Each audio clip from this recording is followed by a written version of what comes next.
Well, I guess we didn't do bad for not knowing what we were doing. When you look at the way we wanted to continue to build this lacrosse club with our player procurement strategy, it's with, U.S. ball players. We have a number of U.S. ball players tonight, like Mike Manley, C.J. Costabile. I mean, this is their first real NLL game. So we're very proud of them, obviously. That's where we want to be. We think we've got the right mix of, Canadian goaltending, some Canadian offensive players. But I think what really is nice about, this group here is, the coachability of them. They're all, because they're so new to the game, they come in and their mind's wide open. It's like a blank chalkboard, and it's very nice for our coaching staff. We're very pleased with the coachability. We're very pleased with the leadership that we have this year, and not only the primary leadership. I mean, you look around that locker room, and a lot of those young athletes were high-profile U.S. college players that wore letters.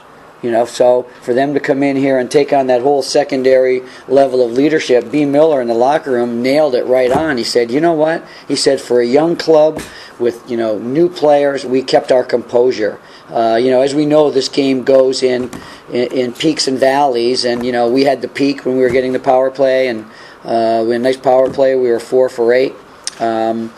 At the end of the game, and then they started getting some power plays, and we just kept our composure, which is very important, for a young team, and a lot of U.S. ball players that are just getting indoctrinated into the NLL. Johnny, could you talk about Buchanan and his debut with you guys and what you saw out there? He was 3 for 5. What we really like about Bucky, he's able to turn the corner with the offense that we're running, and he can turn the corner and take the shot. He can shoot the ball from high, and he's very dangerous with the ball. I mean, he demands a lot of attention. And, in the off season, let's face it, I mean, last year we struggled with our left side. Ned Crotty was out with a wrist injury. Mundy hurt his ankle. In the one game against Minnesota here, that was a big game for us. And when we went into Buffalo the night after that game against Minnesota, we had Brody Merrill in the power play. So we had to really make some moves in the offseason. We picked up Bucky, we picked up Kevin Ross, obviously, and Jordan Hall, and then now talking to Ned Crotty, this is his 3rd year in the league, and he's really starting to understand the game, which is going to be very helpful because he played hockey, so he's used to playing with glass and boards. But yeah, sorry. What about Rabil's first game here? He had a little struggles there. Yeah, and we talked, with Paul. Paul's a very coachable, athlete. And in his player interviews, he was saying how, he's really happy that, he has a role here. In Washington, they were using him out the back door, running tranny. They would run him in the offense, in practices, and then in the game, they'd run him in D tranny. So we just said, hey, Paul, listen. You're a right-handed offensive player. You're an O tranny guy. That means you start out the front door and you can cut off their transition and play D. And he wants to score some goals. He knows. I mean, he's dynamic enough to score some goals. But as the game went on, he got a little frustrated because he was pushing a little bit too much. I don't know whether his goal he was in the crease or not, but I threw the flag. I'm not very good at throwing the flag, as you can tell. I'm not very good at it. So what we've done is we said, okay, hey guys, let us know if we have to throw the flag. So on Westy's goal, Brody goes boom, Westy goes boom, I throw the flag, and the first goal. So we lost a timeout, and then because of the new rules, I forgot about that we lost our timeout. Because we used to have 2 flags a half, right?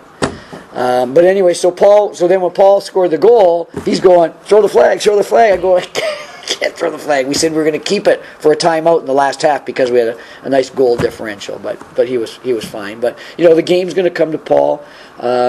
He's really he can shoot the ball. He can go inside, and he's going to be a very dynamic player in this league. He feels like he's at home, which is good. He's flying across the West Coast. He's home now.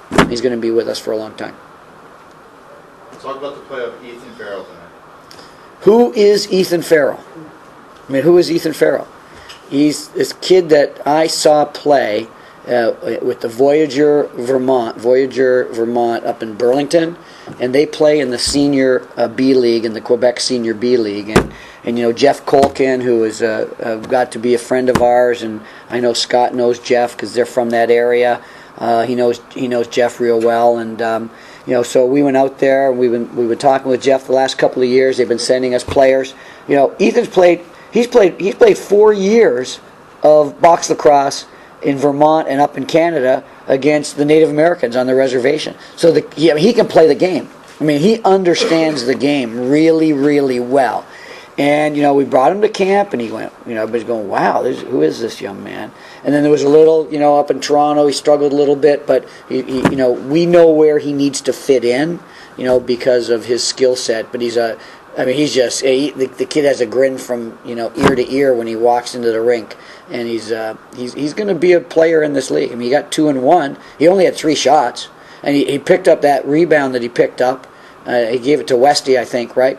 When Westy scored that goal. So, yeah, he's a real good ball player. But, everybody, kept on saying, who's Ethan Farrell? Now they're going to say, oh, well, that's Ethan Farrell, right? That's Ethan Farrell. So we have to thank Jeff Colkin. It's like having a place where these U.S. ball players can play in the summer. Yeah. Your thoughts on the defensive effort tonight? I mean, it was a very young defense against some good scorers that the Buffalo Bandits have. I thought the defense played really well tonight. Yeah, Tommy's really been getting them to understand when to pressure, when not to pressure.